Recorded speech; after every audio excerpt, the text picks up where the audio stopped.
Bonsoir et bienvenue. Installe-toi confortablement, laisse ton souffle ralentir et prépare-toi à un voyage dans le temps. Ce soir, je vais te raconter l'histoire d'Ignaz Semmelweis. Un médecin que l'on disait fou, mais dont le geste simple a sauvé des millions de vies. Nous sommes au milieu du 19e siècle. L'Europe bruise de découvertes, d'inventions, mais aussi de croyances anciennes qui tiennent encore les esprits.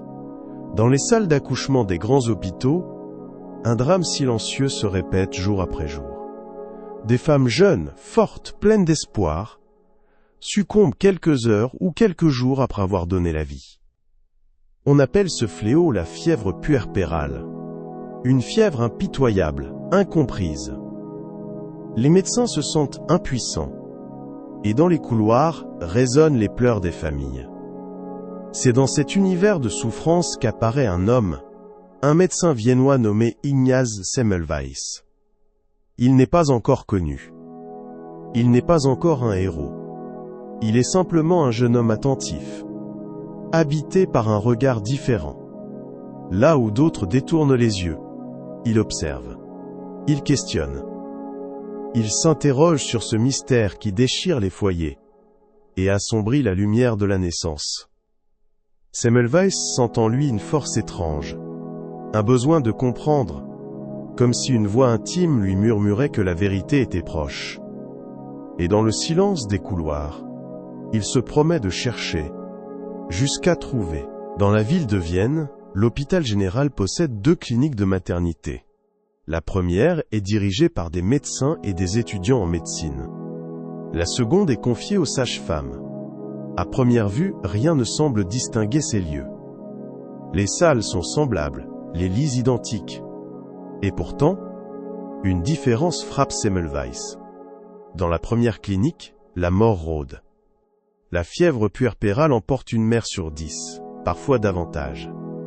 Dans la seconde, chez les sages-femmes, les décès sont bien moins nombreux. Les femmes de Vienne connaissent ce secret, et elles tremblent à l'idée d'être conduites vers la première clinique. Certaines supplient, d'autres choisissent d'accoucher dans la rue, plutôt que de franchir ces portes maudites. Semmelweis regarde ces chiffres, ces visages, ces larmes. Il ne peut pas se contenter d'accepter la fatalité. Il sent que la vérité est là, quelque part, dissimulée dans les gestes du quotidien. Alors il observe. Il note. Il compare chaque détail. Pourquoi la main des médecins tue-t-elle plus souvent que celle des sages-femmes? La question l'habite comme une prière silencieuse. Dans les salles de l'hôpital, les échos du malheur se répètent, et son cœur se serre. Mais plus la souffrance grandit, plus sa détermination s'enracine. Semmelweis sait qu'il est proche d'un mystère à dévoiler, comme si la vérité cherchait à lui parler à travers les larmes des mères. Les jours passent et les semaines s'écoulent. Semmelweis observe sans relâche, comme un pèlerin qui cherche un chemin caché. Il scrute les gestes, les habitudes, les différences infimes entre les médecins et les sages-femmes. Chaque détail compte, chaque instant devient une énigme silencieuse. Un jour, le destin frappe d'une manière inattendue. Un professeur de médecine, collègue de Semmelweis, se blesse accidentellement avec un scalpel souillé, juste après avoir pratiqué une autopsie. Quelques jours plus tard, il meurt d'une fièvre étrange, terriblement semblable à celle qui emporte les jeunes mères. Semmelweis reste bouleversé. Il médite longuement sur cette coïncidence troublante. Pourquoi la mort de ce médecin ressemble-t-elle à celle des femmes en couche? Pourquoi le même feu brûle-t-il dans leurs veines, alors que leurs vies sont si différentes? Dans le silence de ces réflexions, une idée naît. Les médecins passent chaque matin des salles d'autopsie aux salles d'accouchement. Ils portent encore sur leurs mains invisibles les traces du monde des morts, qu'ils déposent sans le savoir dans le corps des vivantes. Le lien devient clair. La mort voyage par les mains, et s'invite là où la vie devait éclore. Ce soupçon secoue Semmelweis comme une révélation. Il comprend que la fièvre n'est pas une fatalité mystérieuse, mais la conséquence d'un geste trop humain, d'une ignorance partagée. Pour la première fois, une lumière éclaire l'ombre. Pourtant, cette lumière n'est encore qu'une flamme fragile. Semmelweis sait qu'il lui faudra du courage pour la porter dans un monde qui préfère parfois l'habitude à la vérité. Mais son cœur, déjà, s'embrase d'une certitude nouvelle. Un secret immense vient de s'ouvrir devant lui. Fort de son intuition, Semmelweis décide de mettre son idée à l'épreuve. Il demande aux médecins, aux étudiants et à lui-même d'accomplir un geste simple avant chaque accouchement. Se laver soigneusement les mains avec une solution de chlore. À l'époque, ce geste paraît étrange, presque inutile.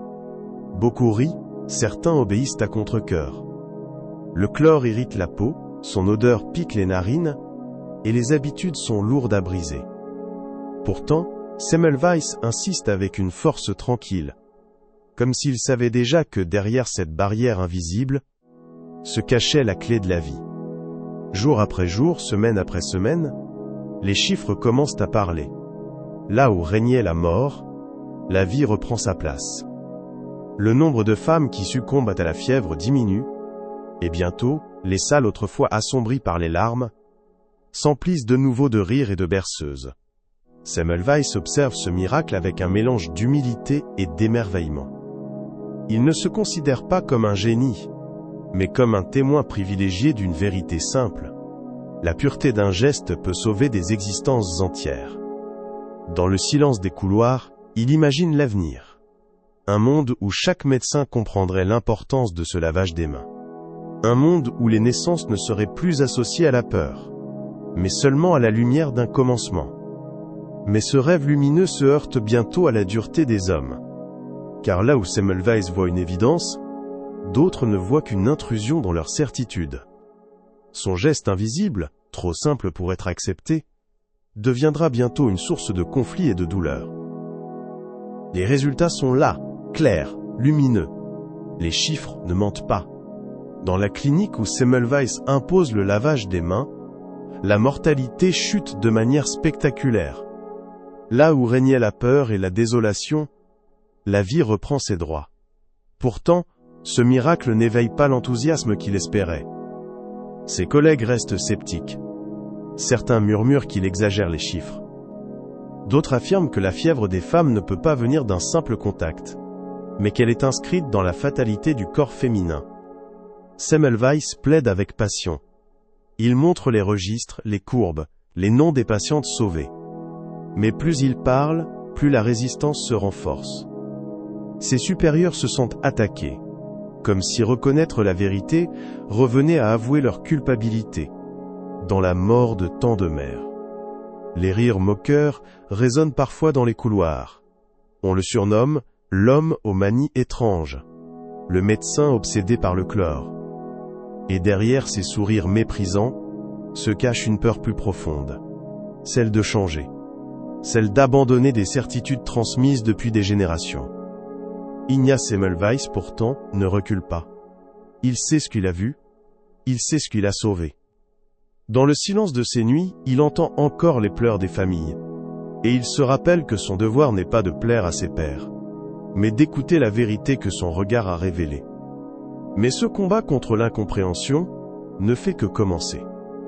Bientôt l'hostilité deviendra plus dure, et l'homme qui voulait sauver se retrouvera isolé, rejeté par ceux-là même qu'il voulait éclairer. Les années passent, et ce qui aurait dû être une révolution médicale devient pour Semmelweis un chemin de solitude. Il continue de répéter son message, inlassablement, avec la ferveur d'un croyant. Il écrit, il démontre, il interpelle ses collègues, avec la passion de celui qui sait qu'il tient entre ses mains une vérité capable de sauver des milliers de vies. Mais plus il insiste, plus les portes se ferment. Ses collègues détournent le regard. Ses supérieurs lui refusent les soutiens qu'il espérait. Et dans les journaux médicaux, son nom devient synonyme de controverse. Les murs semblent se refermer autour de lui. Il voit les femmes continuer de mourir dans les hôpitaux qui refusent sa méthode. Et chaque décès est pour lui une blessure personnelle, comme si son cœur saignait avec elle. Peu à peu, l'amertume s'installe. Son ton devient plus dur, plus accusateur. Il écrit des lettres enflammées, où il reproche aux médecins leur entêtement et leur orgueil. Certains disent qu'il est devenu fou. D'autres chuchotent que son obsession l'a consumé. Ignaz Semmelweis n'est plus vu comme un sauveur, mais comme un trouble-fête, un esprit dérangé. Son isolement se change en prison invisible. Et pourtant, au plus profond de lui, il garde la certitude de n'avoir fait qu'écouter la voix de la vérité. Dans ses nuits d'insomnie, il imagine un avenir où ses idées seront enfin comprises. Un avenir où des générations entières d'enfants naîtront, sans que leur mère ne soit arrachée à la vie par cette fièvre. Mais cet avenir semble encore lointain, et le poids de la solitude continue de s'alourdir sur ses épaules fatiguées. Le poids des refus, des humiliations et des moqueries finit par ronger peu à peu l'esprit de Semmelweis. L'homme qui portait autrefois la lumière d'une révélation devient sombre et tourmenté. Il ne cesse de crier sa vérité, mais ses paroles tombent dans le vide, comme des gouttes d'eau sur une pierre glaciale. Les années d'injustice creusent en lui une blessure invisible. Certains disent qu'il devient instable, qu'il se perd dans ses colères et ses reproches. D'autres voient seulement un homme épuisé, d'avoir porté seul une vérité trop lourde pour son époque. Un jour, ses adversaires trouvent une occasion de LE accent aigu Carter. On l'enferme dans un asile, prétextant que son esprit est malade. Là, derrière des murs austères, le médecin visionnaire se retrouve prisonnier, isolé de son travail, de ses patients, de sa mission. La tragédie atteint son sommet. Ignaz Semmelweis, l'homme qui voulait sauver, se retrouve enchaîné, incompris, rejeté. Ses derniers jours sont marqués par la souffrance et l'oubli. Il meurt à l'âge de 47 ans, dans l'ombre, loin de la reconnaissance qu'il méritait. Pourtant, dans ce silence, son geste demeure. Le lavage des mains, simple, humble, porte déjà en lui la promesse d'un monde nouveau. Et même si son époque ne l'a pas compris, le temps, lui, finira par lui rendre justice. Les années ont passé, et ce qui paraissait autrefois une obsession d'un seul homme est devenu une évidence pour le monde entier. Le geste que Semmelweis défendait avec acharnement, le simple lavage des mains, est désormais enseigné dans toutes les écoles de médecine. Il est devenu la première barrière de protection, un rituel universel pour sauver des vies. Ignaz Semmelweis n'a pas vu ce triomphe. Il n'a pas connu la reconnaissance, ni les hommages que le monde lui devait. Mais son nom résonne aujourd'hui comme celui d'un précurseur, d'un visionnaire sacrifié pour une vérité trop en avance sur son temps. Dans le silence des hôpitaux modernes, chaque fois qu'un médecin, une sage-femme ou une infirmière se lave les mains avant de toucher une vie fragile, un souffle invisible relie ce geste à la mémoire de Semmelweis. Son histoire n'est pas seulement scientifique, elle est spirituelle. Elle nous rappelle que la vérité demande souvent patience et courage, et que celui qui écoute sa conscience marche parfois seul dans l'obscurité, avant que la lumière ne jaillisse pour tous.